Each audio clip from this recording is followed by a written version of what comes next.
नमस्कार, सियासी गलियारा देख रहे हैं आप। आपके साथ मैं हूं साकिब सुमन। सियासी गलियारे में हम आपको रूबरू कराते हैं प्रदेश की राजनीतिक गतिविधि से, एक एक हलचल से, किस नेता की तरफ से कौन सा कदम उठा और उस कदम के मायने क्या है, किस तरह का बयान, उस बयान के मायने क्या है, उसका असर किस तरीके से होगा मौजूदा दौर में और भविष्य में भी उसका असर कैसा होगा, इससे रूबरू कराता है हमारा ये कार्यक्रम सियासी गलियारा। तो चलिए एक बार फिर से शुरुआत करते हैं सियासी गलियारे की। आप हमारे साथ बने रहिएगा इस पूरे आधे घंटे, ताकि आप सियासत की हर एक हलचल, हर एक अपडेट से रूबरू हो पाएं।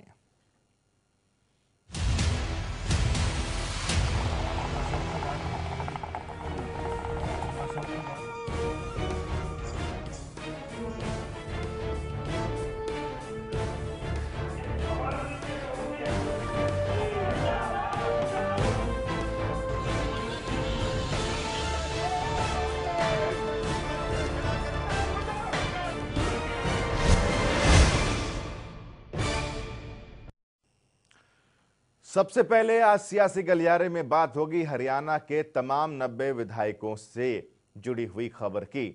हरियाणा के विधायक अब अपनी गाड़ी में फ्लैग लगाकर चलेंगे। विधानसभा ने विधायकों को झंडे जारी कर दिए हैं। हालांकि ये झंडे तभी मान्य होंगे जब विधायक खुद गाड़ी में मौजूद रहेंगे। विधानसभा स्पीकर ने जनता टीवी से खास बातचीत में इसकी जानकारी दी।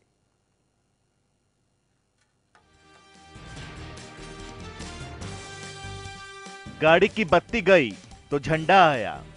फिर से विधायकों का वीआईपी दौर आया। वीआईपी होंगे हरियाणा के माननीय। ये तस्वीरें उस झंडे की है जो हरियाणा के विधायकों को फिर से खास बना देगी, फिर से वीआईपी बना देगी। इन तस्वीरों में बत्ती वाला दम तो नहीं शायद, लेकिन विधायकों की पहचान जरूर बना देगी। आम आदमी की तरह चलने फिरने वाले विधायकों की चाल अब फिर वीआईपी हो जाएगी। हुआ करेगा मान, ऊंची होगी शान, हो जाएगी अलग पहचान, और शायद इस फैसले से आई होगी विधायकों की जान में जान। विधानसभा से विधायकों को झंडे जारी, सरकार की मंजूरी के बाद फ्लैग तैयार। इन झंडों का महत्व जानना हो तो अपने विधायकों से पूछिएगा, क्योंकि बत्ती जाने से विधायक और आम आदमी में ज्यादा फर्क नहीं था। और अब बत्ती का दौर ना सही, लेकिन वीआईपी दौर तो आ ही गया। ये जानकारी खुद विधानसभा स्पीकर ज्ञानचंद गुप्ता ने जनता टीवी को दी। सभी ने कहा कि हमारे मान और सम्मान की रक्षा होनी चाहिए, तो उस चीज़ को मद्देनजर रखते हुए सभी जो हमारे चुने हुए विधायक हैं उनको एक पहचान जो है, एक फ्लैग के रूप में, जिसके ऊपर हरियाणा विधानसभा एमएलए, ये जो है हरियाणा विधानसभा एमएलए, केवल उनका जो पोजीशन है एमएलए की उसको दर्शाता है। और ये हमारा जो हरियाणा हमारी असेंबली है उसका इंसिग्निया है। तो उस दृष्टि से हमने ये कहा कि उनकी एक पहचान जो है वो रहे, उनको उनकी दिक्कत कम हो, उसके लिए ये एक हमने उनको झंडी देने का प्रस्ताव किया है। विधानसभा स्पीकर ने आगे बताया कि टोल के साथ साथ कई जगहों पर विधायकों को परेशानी का सामना करना पड़ता है। कई जगहों पर विधायकों को पहचानने से मना कर दिया जाता था। उसी के मद्देनजर ये फैसला लिया गया है। हालांकि उन्होंने कहा कि ये फ्लैग तभी मान्य होगा जब विधायक खुद गाड़ी में मौजूद रहेंगे। कि इसका दुरुपयोग ना हो, तो जब विधायक गाड़ी में बैठा होगा तभी ये फ्लैग लग सकता है। उसके बिना कोई दूसरा आदमी बैठा है या परिवार बैठा है, वो इस फ्लैग का इस्तेमाल उस समय नहीं कर सकता। यानी अब माननीय विधायकों का वीआईपी मान होगा, सम्मान होगा। टोल पर लंबी कतारों में इंतजार नहीं करना होगा, ठहरना नहीं होगा, रुकना नहीं होगा, ब्रेक नहीं लगेगा रफ्तार पर, क्योंकि अब झंडा लगा होगा विधायकों की कार पर। जनता टीवी के लिए चंडीगढ़ से पवन सिंवर की रिपोर्ट।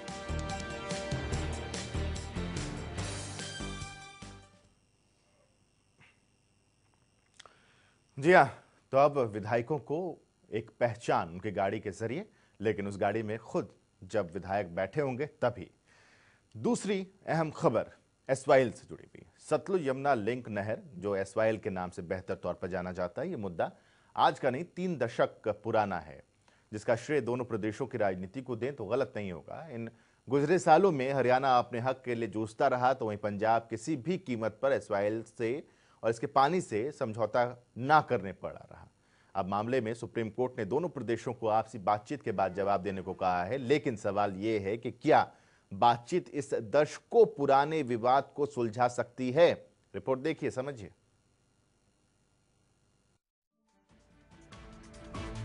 SYL नहर हरियाणा और पंजाब के बीच आपसी मनमुटाव और संबंधों में खटास की वो कड़ी है जिसने इन गुजरे दशकों में दोनों प्रदेशों की राजनीति में गर्मा गर्मी भी पैदा की और इसके सियासी जल में डुबकी लगा लगा कर दोनों प्रदेशों के कई राजनीतिक दलों के सत्ता में वारे न्यारे होते रहे।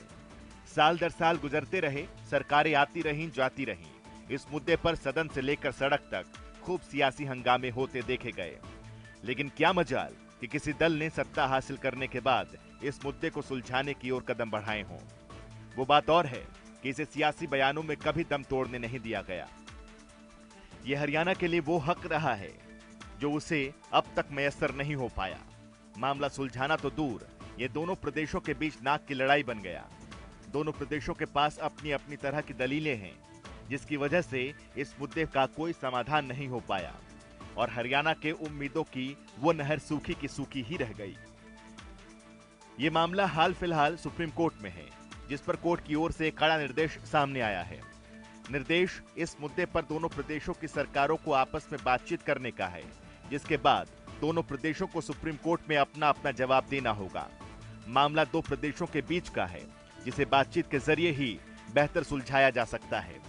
हालांकि इसके आगे मंजिलें सुप्रीम कोर्ट की हैं, जो जाहिर तौर से इस मुद्दे के तमाम पहलुओं पर बारीकी से नजर डालते हुए भविष्य में उचित फैसला सुनाएगी। हाल फिलहाल दोनों प्रदेशों को इस मुद्दे पर आपसी बातचीत के लिए कहा गया है। हालांकि उस बातचीत का संभावित नतीजा क्या रहने वाला है, उसे लेकर एक जैसे ही कयास लगाए जा रहे हैं। ऐसा इसलिए क्योंकि यह मुद्दा दो प्रदेशों के सत्तारूढ़ दलों की आपसी बातचीत से सुलझ पाएगा, ऐसा कम ही लगता है, क्योंकि दोनों प्रदेशों के बीच SYL का मुद्दा वो मुद्दा है जिस पर हरियाणा के सभी दल एक सुर से हक पाने के लिए अड़े हुए हैं, तो वहीं पंजाब के सभी दल एक मत होकर किसी कीमत पर भी SYL के जरिए अपना पानी साझा न करने पर अड़े हुए हैं। ये हालात दोनों प्रदेशों के आपसी अड़ियल रुख को समझाने के लिए काफी है। 23 जुलाई को आपके सामने पसंदीदा कार्यक्रम पॉलिटिकल पंचायत में हमने ये मुद्दा पुरजोर तरीके से उठाया था, जिसमें हमने दोनों प्रदेशों के बीच आपसी बातचीत के लिए सर्वदलीय समिति गठित करने की बात कही थी। सर्वदलीय समिति गठित होने से अलग अलग दलों को एक दूसरे पर ना तो छींटाकशी करने का मौका मिलेगा और ना ही इस पर प्रदेश स्तरीय राजनीति खेली जा सकेगी। ऐसा नहीं है कि दोनों प्रदेशों के दिग्गज नेताओं को इस बात की समझ नहीं है, फिर भी ऐसा ना करने के पीछे कहीं ना कहीं SYL का मुद्दा सुलझाने की इच्छा शक्ति की कमी जरूर दिखती है।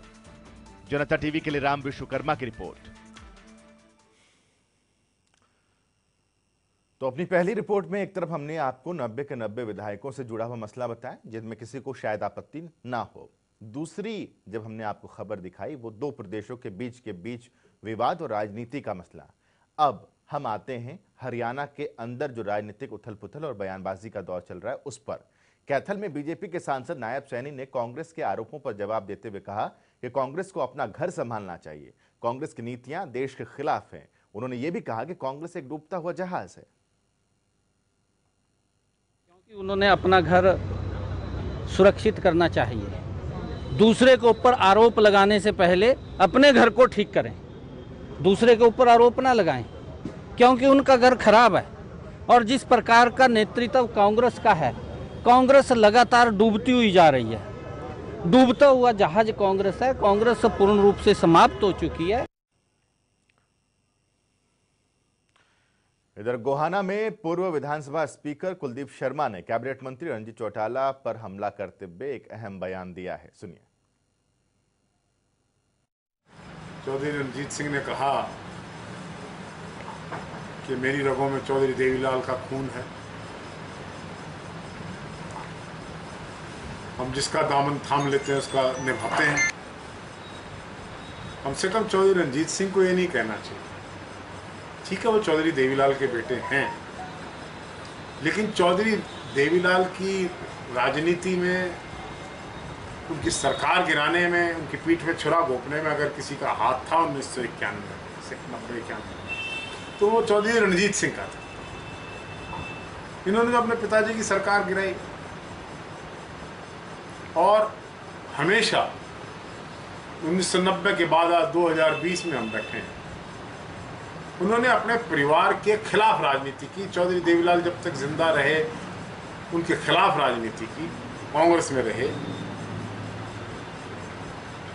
और आज यहाँ के लोगों को आकर अपने परिवार की याद दिला रहे हैं। लोगों को सब पता है।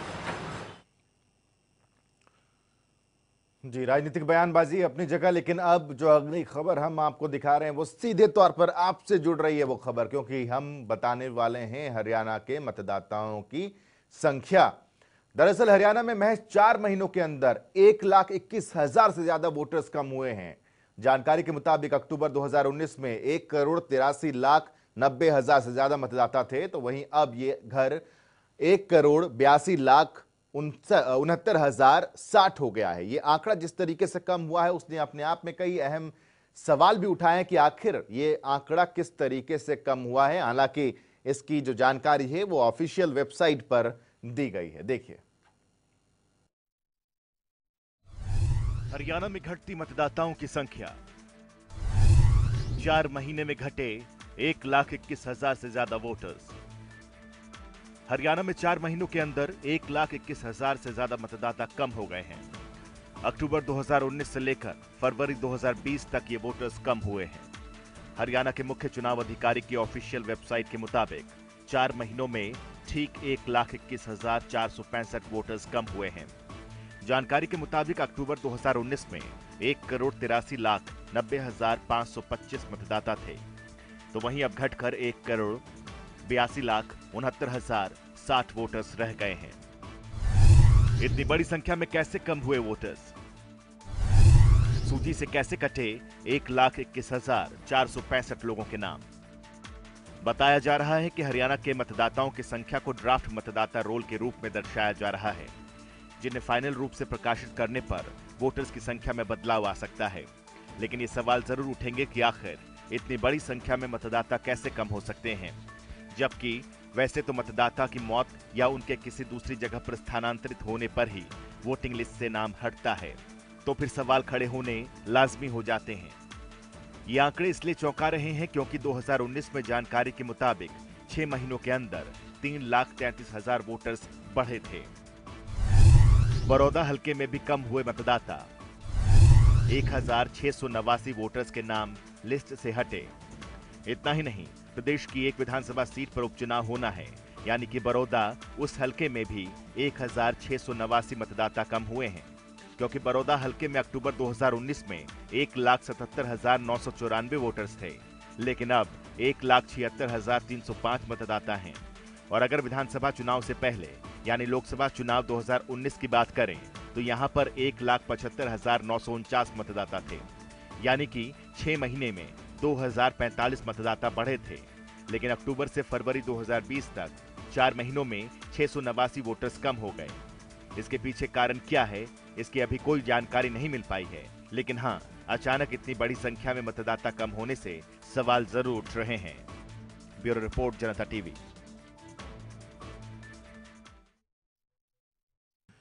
और इधर हरियाणा में राजीव गांधी और इंदिरा गांधी ट्रस्ट की संपत्तियों की जांच होगी। प्रदेश में आवंटित जमीन के रिकॉर्ड खंगालने के आदेश दे दिए गए हैं।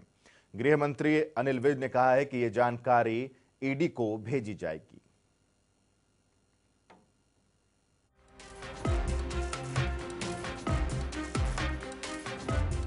बीजेपी जेजेपी सरकार ने राजीव गांधी और इंदिरा गांधी के नाम पर बनी ट्रस्ट की संपत्तियों की जांच के आदेश दिए हैं। हरियाणा में आवंटित जमीन का रिकॉर्ड खंगाला जाएगा। दरअसल केंद्र सरकार की तरफ से बीते दिनों इन चैरिटेबल्स को देश भर में आवंटित जमीनों का रिकॉर्ड जुटाने के लिए कमेटी गठित भी की है। उसी कमेटी ने हरियाणा से भी आवंटित जमीनों का ब्यौरा मांगा है। इस पर गृह मंत्री अनिल विज का कहना है कि इसकी जानकारी एकत्रित कर प्रवर्तन निदेशालय को भेजी जाएगी। हाँ, ये इन्फॉर्मेशन मांगी गई है और सभी विभागों को कहा गया है कि वो बताएं कि क्या राजीव या नेहरू के नाम पर कोई ट्रस्ट बनाकर जहाँ कोई प्रॉपर्टियाँ ली गई हैं। इंफॉर्मेशन कलेक्ट होगी, उसके बाद ही फर्दर जो कार्रवाई है वो ईडी ने करनी है। दरअसल 2004 से 2014 तक 10 साल प्रदेश में कांग्रेस की सरकार थी। इसीलिए बीजेपी जेजेपी गठबंधन सरकार को अंदेशा है कि हरियाणा में भी इन ट्रस्ट को एनसीआर सहित अन्य जगहों पर जमीनें आवंटित की गई होंगी।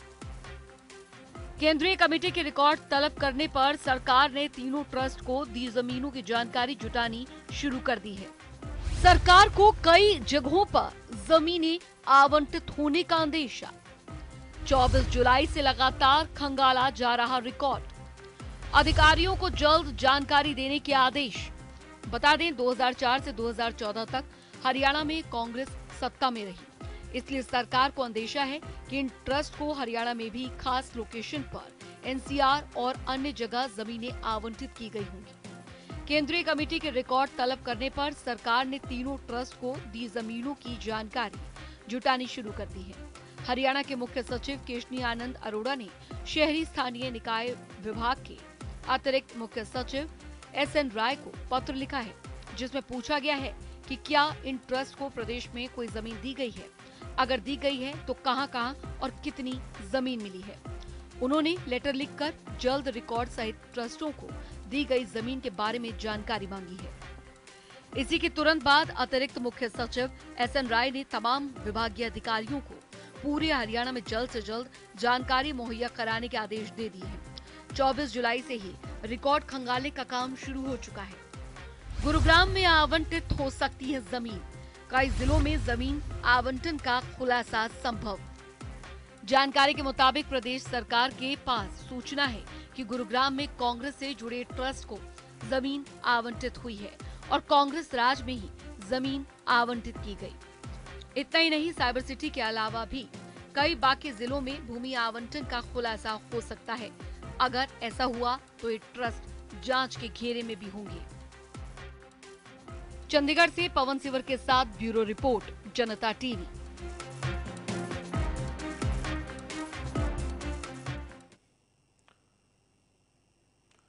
देश की सबसे पुरानी राजनीतिक पार्टी कांग्रेस पर संकट के बादल छा गए हैं। देश भर में तीनों trust, Rajiv Gandhi foundation, Rajiv Gandhi charitable trust और इंदिरा गांधी मेमोरियल ट्रस्ट को देश भर में आवंटित जमीनों का रिकॉर्ड जुटाने के लिए कमेटी का गठन किया गया है, जिसकी जांच की जा रही है।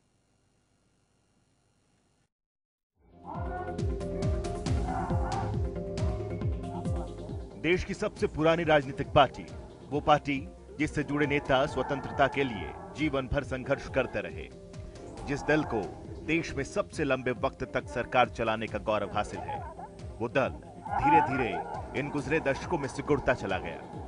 जिन संघर्षों की बुनियाद पर इसकी नींव पड़ी थी, ना तो अब वो संघर्ष दिखाई पड़ता है और ना ही सत्ता से मुद्दों पर संग्राम की वो मजबूत ललक दिखाई पड़ती है। इस दल को लेकर यह चर्चित रहा कि इसकी शक्ति की धुरी सिर्फ एक परिवार तक ही सीमित होकर रह गई है और उस परिवार पर भी अब जांच की ऐसी आंच पड़ी है जिसका शायद गांधी परिवार ने अंदाजा तक नहीं लगाया होगा। संज्ञान सीधे केंद्र की ओर से लिया गया है और उस खुलासे के बाद लिया गया है जिसमें गांधी नेहरू परिवार से जुड़े ट्रस्ट में चीन की कम्युनिस्ट पार्टी की ओर से चंदा दिए जाने की बात कही गई थी। इस खुलासे के बाद देश भर में इसकी चर्चा हुई तो कांग्रेस के माहिर वक्ताओं से भी संतोषजनक जवाब देते नहीं बना। खैर, मामला गंभीर और राजनीतिक नजरों से संगीन भी है। ऐसे में गांधी परिवार की अर्जित संपत्तियों पर भी संदेह पैदा हुआ और फिर वही हुआ जिसके कयास लगाए जा रहे थे। केंद्र ने हरियाणा सरकार को पत्र लिखकर Rajiv Gandhi foundation, Rajiv Gandhi charitable trust और इंदिरा गांधी मेमोरियल ट्रस्ट से जुड़ी संपत्तियों की जांच के आदेश जारी किए। इसके बाद हरियाणा के मुख्य सचिव केशनी आनंद अरोड़ा ने शहरी स्थानीय निकाय विभाग को जांच की जिम्मेदारी सौंप दी है। इस जांच के लिए एक विशेष कमेटी का गठन किया गया है। ये कमेटी तीनों ट्रस्टों को लेकर संभावित मनी लॉन्ड्रिंग की जांच करेगी, तो वहीं ये विदेशों से मिले कथित चंदों की भी जांच करेगी। इसके अलावा ये कमेटी विभिन्न कानूनों के कथित उल्लंघनों की भी जांच करेगी। इस विशेष जांच टीम का नेतृत्व प्रवर्तन निदेशालय के एक विशेष निदेशक के जिम्मे है। आरोपों के मुताबिक साल 2005 से 2010 के बीच गांधी परिवार के नाम पर और उनके कई ट्रस्टों के नाम पर हरियाणा में कई संपत्तियां जुटाई गई थी। ये वो समय था जब हरियाणा की सत्ता में हुड्डा का शासन था, जिनमें से कई पर पहले से ही जांच जारी है। सरकार की इस सख्ती से दिल मिलाए कांग्रेस के पूर्व राष्ट्रीय अध्यक्ष राहुल गांधी ने एक ट्वीट कर अपनी भड़ास निकाली, जिसमें उन्होंने सीधे प्रधानमंत्री को ही निशाने पर लिया। खैर, उनका इस तरह से अपना मूड खराब करना बनता भी है, लेकिन ये लोकतंत्र है जनाब, और इसका सिद्धांत है कि इसमें हर आम व खास बराबर है। फिर राहुल गांधी तीनों ट्रस्टों की जांच पर इतना क्यों बिगड़ रहे हैं? अब अगर सब ठीक ही है तो जांच कराए जाने पर इतनी तिलमिलाहट क्यों है? इसका ठीक जवाब तो गांधी परिवार और उनसे जुड़े नेता ही ठीक दे सकते हैं। हाल फिलहाल जांच शुरू हो चुकी है और इंतजार जांच दल की रिपोर्ट का है। ब्यूरो रिपोर्ट, जनता टीवी। तो सियासी गलियारे में आज हमने आपको तमाम हलचल, तमाम अपडेट से रूबरू कराया है और उम्मीद करते हैं कि आपको हमारा ये कार्यक्रम पसंद आ रहा होगा। आज की पेशकश में बस इतना ही, छोटा सा ब्रेक ले रहे हैं। ब्रेक के बाद भी खबरों का सिलसिला लगातार जारी रहेगा।